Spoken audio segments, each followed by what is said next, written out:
Dracula by Bram Stoker. Before you guys say anything, this is actually out of copyright, so I can read it on stream. I made sure. We're going to do that. We're going to do books that went out of copyright on stream. We're only going to read some of it, though. Obviously, we're not reading the whole thing today because we're only reading for about 25 minutes-ish. But, we're not going to read the introduction because I don't really care about the introduction. I think we understand what Dracula is. So we'll just start on chapter 1. And if you guys want to read along, I'll need to find a readable book online. I'm sure there is one since it's out of copyright. I'm sure there's a way to find it. But yeah, let's get started. Can't wait to see all the new upgrades. Yeah, I'm so excited. So, another secret, it's not a secret, but I'm still gonna tell you. I'm making little advertisements. They're goofy, and I can't wait for you to see some of them because they're stupid, but they're so funny to me. Anyways, it made me laugh. And when I take breaks, you'll see them, but probably not today. But there's that, and then a new hype train thing, which we won't see very often, and it's very DMCA'd. But I'll cut it out when I put the highlights up and everything. So, okay. Chapter 1. Jonathan Parker's Journal. Kept in shorthand. It's the 3rd of May. And sorry if I mispronounce anything. These are not perfect English words. So, Bistrus left Munich at 8:35 p.m. on 1st May. Arriving at Vienna early next morning, should have arrived at 6:46, but train was an hour late. Budapest seems a wonderful place. From the glimpse which I got of it from the train and the little I could walk through the streets, I feared to go very far from the station as we had arrived late and would start as near the correct time as possible. The impression I had was that we were leaving the west and entering the east. The most western of splendid bridges over the Danube, which is here of noble width and depth, took us among the tradition of Turkish rule. Also, I'll also say, if you guys know how to say some of these locations, because it's going to be locations that I mispronounce, let me know. It's fine. I'm not too hurt about being corrected. We left in pretty good time and came after nightfall to Klausenberg. Here I stopped for the night at the Hotel Royal. I had for dinner, or rather supper, a chicken done up some way with red pepper, which was very good but thirsty. Memento, get recipe for Mina. I asked the waiter, and he said it was called paprika hindel, and that as it was a national dish, I should be able to get it anywhere along the Carpathians. I found my smattering of German very useful here. Indeed, I don't know how I should be able to get on without it.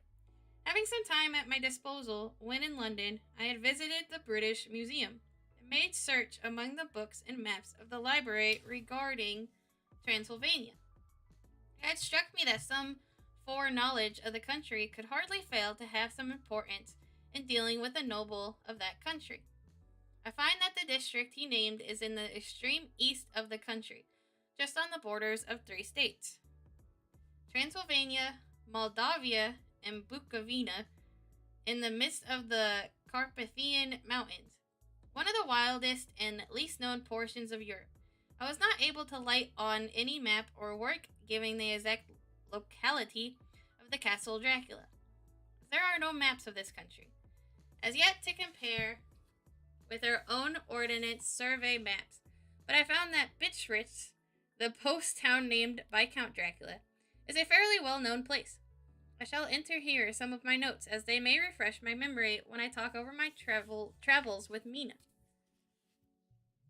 In the population of Transylvania, there are 4 distinct nationalities: Saxons on the south, and mixed with them the Wallachs, who are the descendants of the Dacians. I'm not sure how to pronounce this one. Magyars in the west, and Sheklis in the east and north. I'm going among the latter, who claim to be descended from Attila and the Huns. This may be so, for when the Magyars conquered the country in the 11th century, they found the Huns settled in it.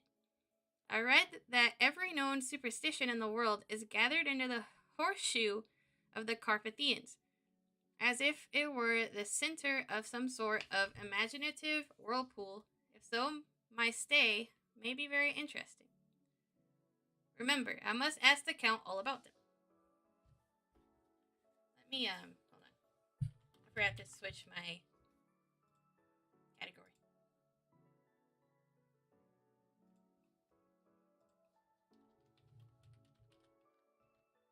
I've been trying to do that better, but I forget. Sorry for the little break. It's good now.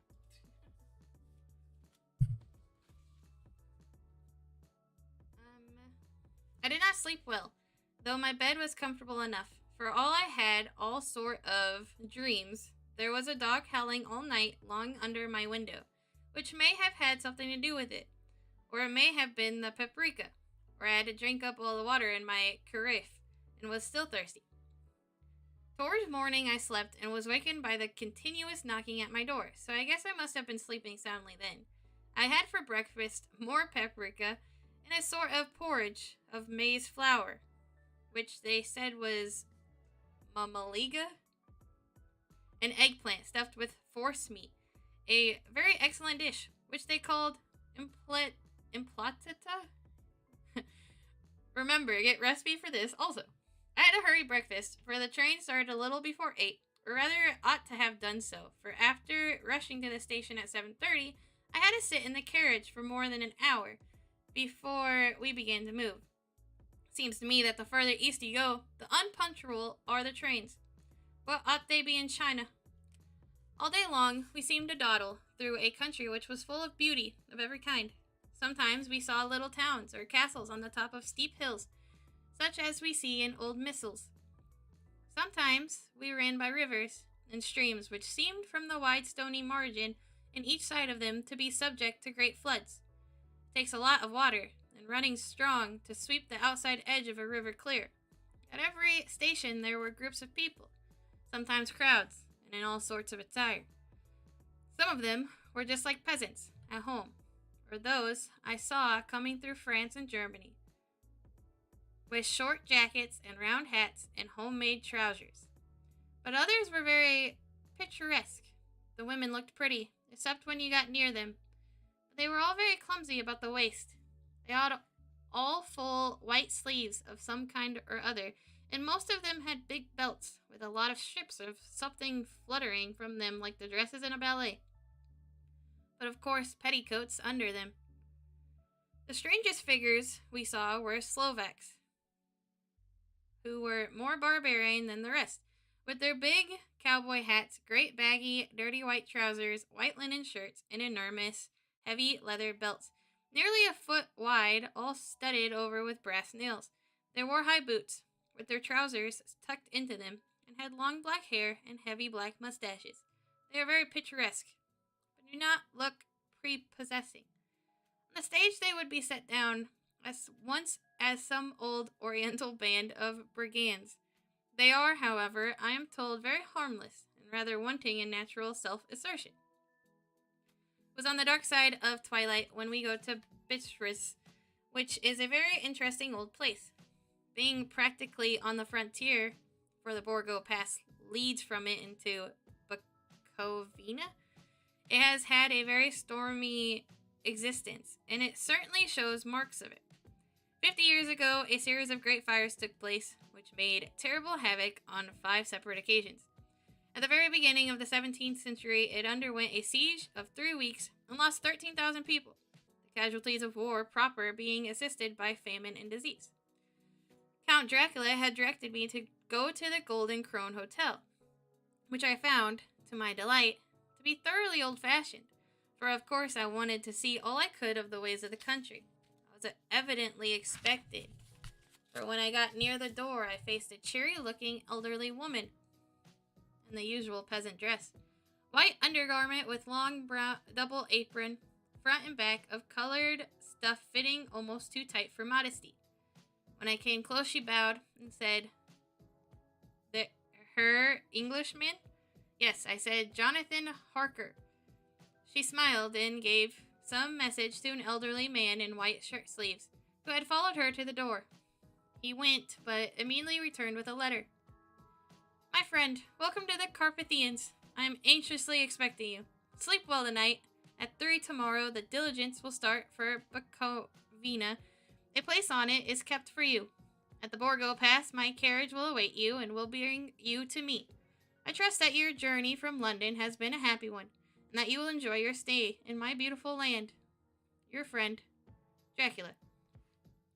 May 4th. I found that my landlord had got a letter from the Count, directing him to secure the best place on the coach for me. But on making inquiries as to details, he seemed somewhat reticent. Reticent? I don't know that word. And pretended that he could not understand my German. This could not be true because up to then he had understood it perfectly. At least, he answered my questions exactly as if he did. He and his wife, the old lady who had received me, looked at each other in a frightened sort of way. He mumbled out that the money had been sent in a letter, and that was all he knew. When I asked him if he knew Count Dracula and could tell me anything of his castle, both he and his wife crossed themselves, saying that they knew nothing at all, simply refused to speak further. It was so near the time of starting that I had no time to ask anyone else, for it was all very mysterious, not by any means comforting. Just before I was leaving, the old lady came up to my room and said in a very hysterical way, Must you go? Oh, young her, must you go? She was in such an excited state that she seemed to have lost her grip of what German she knew, mixed it all up with some other language, which I did not know at all. I was just able to follow her by asking many questions. When I told her that I must go at once, and that I was engaged on important business, she asked again, Do you know what day it is? I answered that it was the 4th of May. She shook her head and she said again, Oh yes, I know that, but do you know what day it is? On my saying that I did not understand, she went on, It is the eve of St. George's Day. Do you not know that tonight, when the clock strikes midnight, all the evil things in the world will have full sway? Do you know where you are going, and what you are going to? She was in such evident distress that I tried to comfort her, but without effect. Finally, she went down on her knees and implored me not to go, at least to wait a day or two before starting. It was all very ridiculous, but I did not feel comfortable. However, there was business to be done, and I could allow nothing to interfere with it. I therefore tried to raise her up, and said, as gravely as I could, that I thanked her, but my duty was imperative, and that I must go. She then rose and dried her eyes, and taking a crucifix from her neck, offered it to me. I did not know what to do, for as an English churchman I have been taught to regard such things as in some measure idolatrous. Idolatrous? I don't know that word either. And yet it seemed so ungracious to refuse an old lady, meaning so well and in such state of mind. She saw, I suppose, the doubt in my face, for she put the rosary around my neck and said, For your mother's sake, and went out of the room. I'm writing up this part of the diary, whilst I am waiting for the coach, which is, of course, late. The crucifix is still around my neck. Whether it is the old lady's fear, I do not know, but I am not feeling nearly as easy in my mind as usual. If this book should ever reach Mina before I do, let it bring my goodbye. Here comes the coach. May 5th, the castle. The gray of the morning has passed, and the sun is high over the distant horizon, which seems jagged. Rather with trees or hills, I know not, for it is so far off that big things and little are mixed. I am not sleepy. And as I am not to be called till I awake, naturally I write till sleep comes. There are many odd things to put down, and less who reads them may fancy that I dined too well before I left Bistris. Let me put down my dinner exactly. I dined on what they call robber steak, bits of bacon, onion, and beef, seasoned with. Gotta turn the page. My pages are stuck together a little bit. Red pepper, and strung on the sticks and roasted over the fire in a simple style of the London's cat meat. The wine was golden. Madash? I don't know that word either.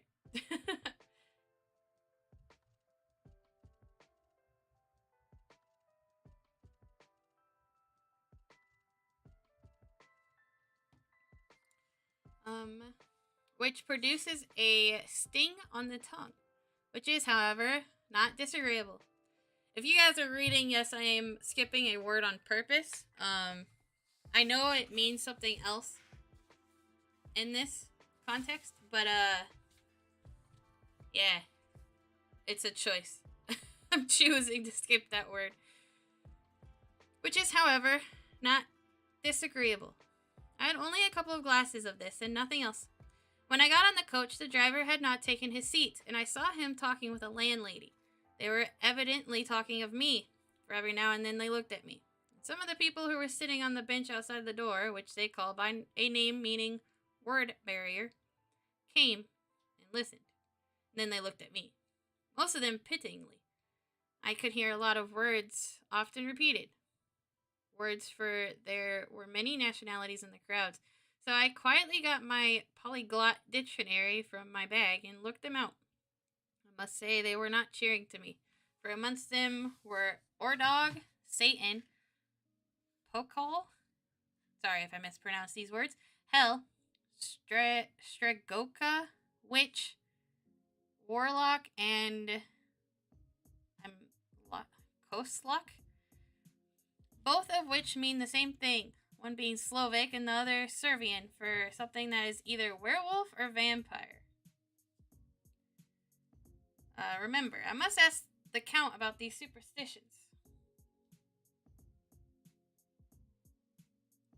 Let me pull up my chat again. Hold on.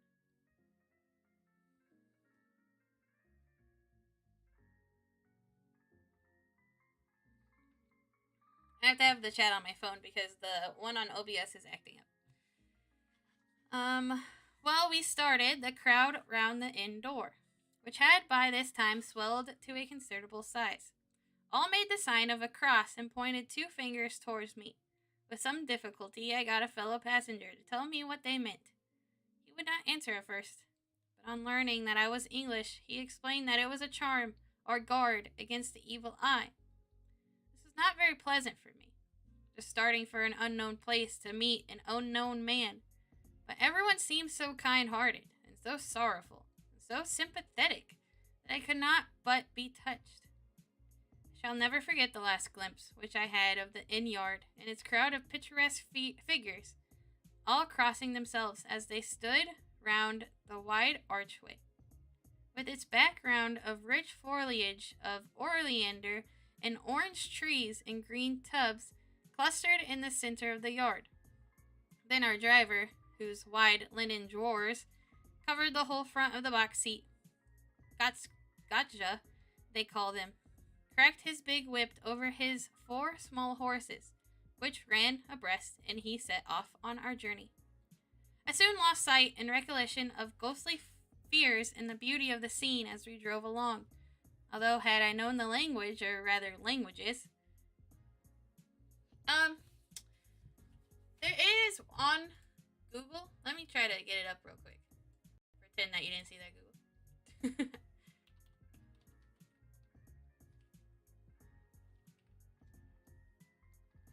Dracula, Bram, Stoker, PDF.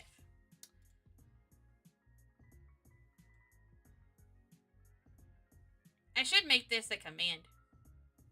I'll do it later.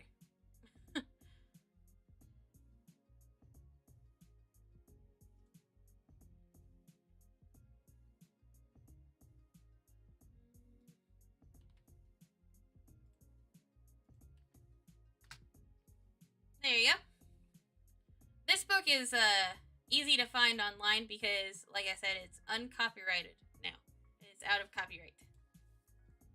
We are on page 6, which you would feel like we were on page way more, but we're only on page 6.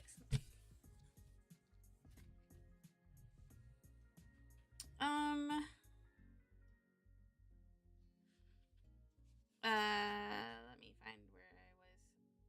Although I had known the language, or rather languages, now we are on page 7, which my fellow passengers were speaking, I might not have been able to throw them off so easily.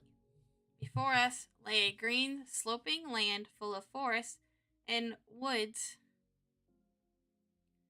with here and there steep hills, crowned with clumps of trees, or with farmhouses. The blank gable end to the road, there was everywhere a bewildering mass of fruit. Blossoms, apple, plum, pear, cherry, and as we drove by, I could see the green grass under the trees, spangled with the fallen petals. In and out amongst these green hills of what they call here the metal land ran the road, losing itself as it swept round the grassy curve or was shut out by the straggling ends of pine woods, which here and there ran down the hillsides like tongues of flame. The road was rugged. I couldn't audiobooks, I can't pay attention, that's okay. If, like I was saying, I think it was before you came, I am saving all of these on my Twitch as highlights. So if you ever want to revisit it and listen to me read it to you, it will be on there as well. It's in its own playlist. I could not understand then what the haste meant, but the driver was evidently bent on losing no time in reaching Porgo Pond. I was told that this road is in summertime excellent, but that it had not yet been put in order after the winter snows. In this respect, it is different from the general run of roads in the Carpathians, for it is an old tradition that they are not to be kept in a too good order. Of old, the horse barders would not repair them, lest the Turk should think that they were preparing to bring in foreign troops, and so hasten the war, which was always really at loading point. Beyond the green swelling hills of the Metal land rose mighty slopes of forest up the lofty steeps of the Carpathians themselves. Right and left of us they towered, with the afternoon sun falling upon them and bringing out all the glorious colors of this beautiful range, deep blue and purple in the shadows of the peaks, green and brown where grass and rock mingled in an endless perspective of jagged rock and pointed crags, till these were themselves lost in the distance, where the snowy peaks rose gradually. Here and there seemed mighty rifts in the mountains, through which, as the sun began to sink, we saw now and again the white gleam of falling water. One of my companions touched my arm as we swept round the base of a hill and opened up the lofty snow-covered peak of a mountain, which seemed, as we wound on our serpentine way, to be right before us. "Look, Esten Zeek, God's seat," and he crossed himself reverently as we wound on our endless way. The sun sank lower and lower behind us. The shadows of the evening began to creep round us. This was emphasized by the fact that the snowy mountain top still held the sunset. It seemed to glow out with a delicate, cool pink. Here and there we passed Czechs and Slovaks, all in picturesque attire. But I noticed that the goiter was painfully prevalent. By the roadside were many crosses, and as we swept by, my companions all crossed themselves. Here and there was a peasant man or woman kneeling before a shrine, who did not even turn around as we approached, but seemed in the self-surrender of devotion to have neither eyes nor ears for the outer world. There were many things new to me.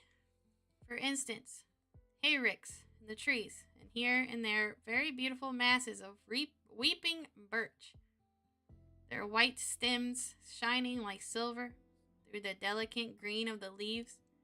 Now and again we passed a litter wagon, the ordinary peasant's cart, with a long snake-like vertebra calculated to suit the inequalities of the road. On this were sure to be seated quite a group of homecoming peasants. The Czechs, with their white, and the Slovaks, with their colored sheepskins, the latter carrying lance fashion, their long staves with axe at end. The evening fell, it began to get very cold, and the growing twilight seemed to merge into one dark mistiness.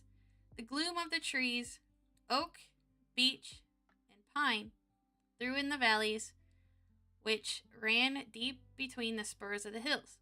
As we ascended through the pass, the dark firs stood out here and there against the background of late-lying snow. Sometimes, as the road was cut through the pine woods, that seemed in the darkness to be closing down upon us.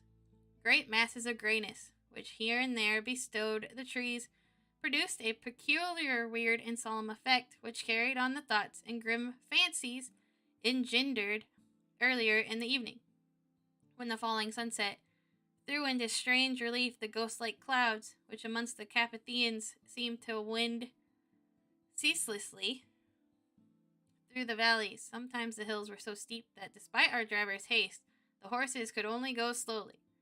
I wished to get down and walk up them, as we do at home, but the driver would not hear of it. No, you must not walk here. The dogs are too fierce.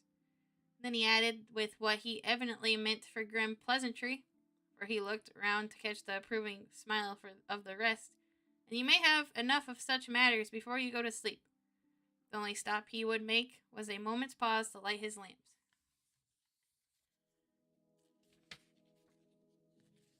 We're going to probably read one more page, and then we'll pick it back up next time.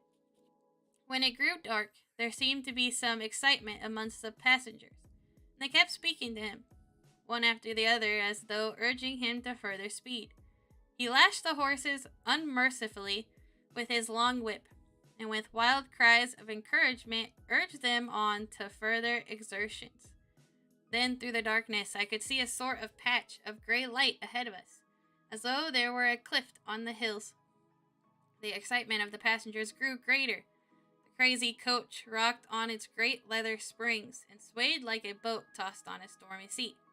I had to hold on. The road grew more level, and we appeared to fly along. Then the mountains seemed to come nearer to us on each side and to frown down upon us. We were entering the Borgo Pass. One by one, several of the passengers offered me gifts, which they pressed upon me with an earnestness which would take no denial. These were certainly of an odd and varied kind, but each was given in simple good faith, with a kindly word and a blessing, and that same strange mixture of fear-meeting movements which I had seen outside the hotel at Bishrish. I'm sure I'm not saying that correct. The sign of the cross and the guard against the evil eye. Then, as we flew along, the driver leaned forward, and on each side of the passengers, craning over the edge of the coach, peered eagerly into the darkness. It was evident that something very exciting was either happening or expected. But though I asked each passenger, no one would give me the slightest explanation. This state of excitement kept on for some little time, and at last we saw before us the pass, opening out on the eastern side. There were dark rolling clouds overhead, and in the air a heavy, oppressive sense of thunder. It seemed as though the mountain range had separated two atmospheres, that now we had got into the thunderous one. I was now myself looking out for the conveyance which was to take me to the Count. Each moment I expected to see the glare of lamps through the blackness, but all was dark. The only light was the flickering rays of our own lamps, in which the steam from our hard-driven horses rose in a white cloud. We could now see the sandy road lying white before us, but there was on it no sign of a vehicle. The passengers drew back with a sigh of gladness, which seemed to mock my own disappointment. I was already thinking what I had best do, when the driver, looking at his watch, said to the others something which I could hardly hear. It was spoken so quietly, and in so low a tone, I thought it was an hour less than the time. Then turning to me, he said in German worse than my own, "There is no carriage here. The her is not expected after all. He will now come on to Bukovina and return tomorrow or the next day. Better the next day. Whilst he was speaking, the horses began to neigh and snort and plunge wildly, so that the driver had to hold them up. Then, amongst a chorus of screams from the peasants and a universal crossing of themselves, a caliche with 4 horses drove up behind us, overtook us, and drew up beside the coach. I could see from the flash of our lamps, as the rays fell on them, that the horses were coal-black and splendid animals. They were driven by a tall man, with a long brown beard and a great black hat, which seemed to hide his face from us. I could only see the gleam of a pair of very bright eyes, which seemed red in the lamplight. As he turned to us, he said to the driver, "You are early tonight, my friend." The man stammered in reply. The English her was in a hurry, to which the stranger replied, "That is why, I suppose, you wished him to go on to Bukovina. You cannot deceive me, my friend. I know too much, and my horses are swift." As he spoke, he smiled. The lamplight fell on a hard-looking mouth, with very red lips and sharp-looking teeth, as white as ivory. One of my companions whispered to another the line from Burger's Lenore. "Then died Taten Reiten Schneel, for the dead travel fast." The strange driver evidently heard the words, for he looked up with a gleaming smile. The passenger turned his face away, at the same time putting out his 2 fingers and crossing himself. "Give me the her's luggage," said the driver, and with exceeding altruisity, my bags were handed out and put in the caliche. Then I descended from the side of the coach, as the caliche was close alongside.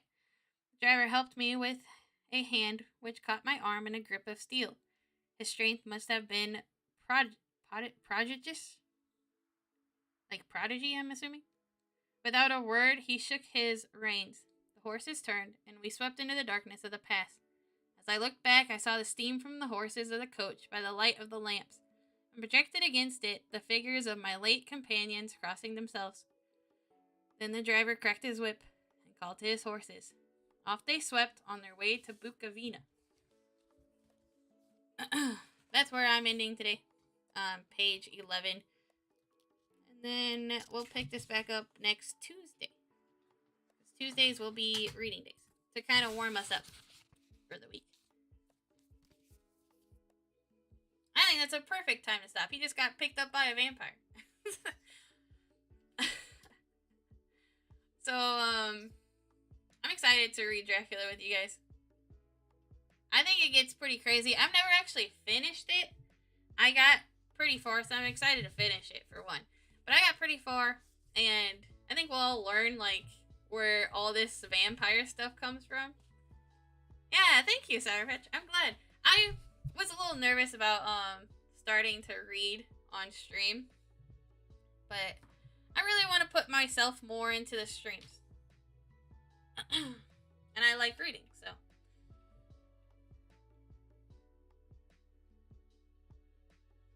Yes. I'll actually do that right now while I, like, let my voice kind of rest. And since I still have it copied, it'll be easier to do it now.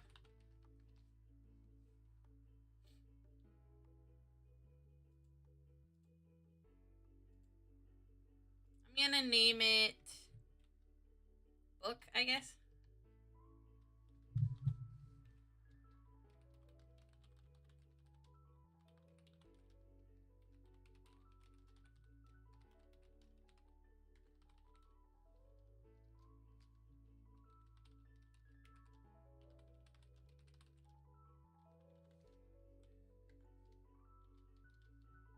Oh, that's not an arrow.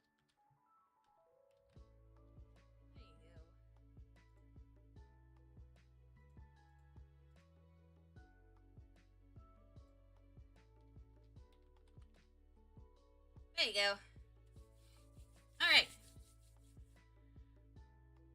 Let me stretch. And then we're gonna switch over to Darkest Dungeon. So let me switch over to my changing room so I can put my book away.